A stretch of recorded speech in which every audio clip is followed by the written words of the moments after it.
السلام علیکم ورحمۃ اللہ وبرکاتہ۔ والدین کی نافرمانی کا عبرت ناک واقعہ۔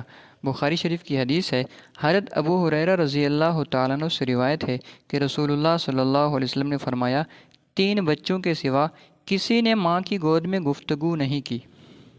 نمبر 1، عیسیٰ ابن مریم علیہ السلام، اور نمبر 2، صاحب جریج۔ جریج ایک عابد شخص تھا جس نے ایک عبادت خانہ بنا رکھا تھا۔ ایک دن وہ اس میں نماز پڑھ رہا تھا کہ اس کی ماں آئی اور اس نے کہا، اے جریج۔ تو اس نے دل میں کہا، یا اللہ، ایک طرف ماں ہے اور ایک طرف نماز۔ چنانچہ وہ نماز میں لگا رہا حتیٰ کہ اس کی ماں واپس چلی گئی۔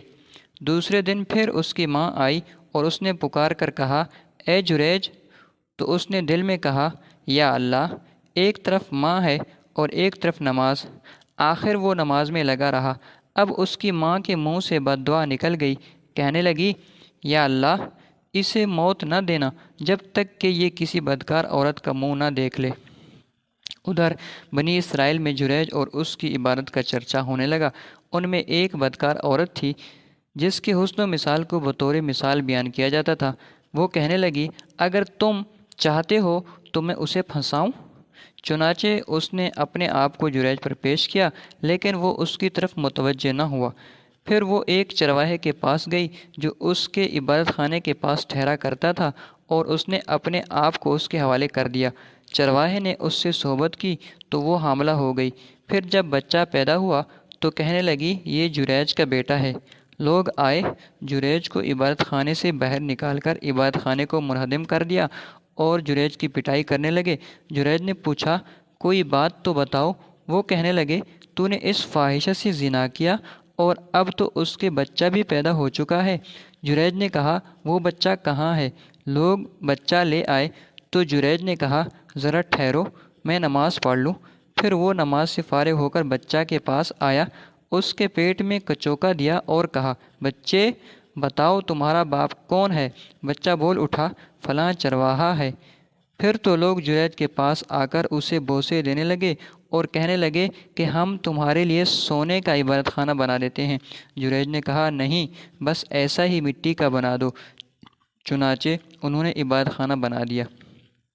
تیسرا واقعہ، اور ایک بنی اسرائیل کی عورت تھی، اپنے بچے کو دودھ پلا رہی تھی۔ قریب سے ایک سوار نہایت عزت والا اور خوش پوش گزرا۔ اس عورت نے دعا کی، اے اللہ، میرے بچے کو بھی اس جیسا بنا دے۔ لیکن بچہ اللہ کے حکم سے بول پڑا کہ اے اللہ، مجھے اس جیسا نہ بنانا۔ پھر اس کے سینے سے لگ کر دودھ پینے لگا۔ ابو ہریرہ رضی اللہ تعالیٰ عنہ نے بیان کیا کہ جیسے میں اس وقت بھی دیکھ رہا ہوں کہ نبی کریم صلی اللہ علیہ وسلم اپنی انگلی چوس رہے ہیں بچے کے دودھ پینے کی کیفیت بتلاتے وقت۔ پھر ایک باندی اس کے قریب سے لے جائی گئی جسے اس کے مالک مار رہے تھے، تو اس عورت نے دعا کی کہ اے اللہ، میرے بچے کو اس جیسا نہ بنانا۔ بچے نے پھر اس کا پستان چھوڑ دیا اور کہا کہ اے اللہ، مجھے اس جیسا بنا دے۔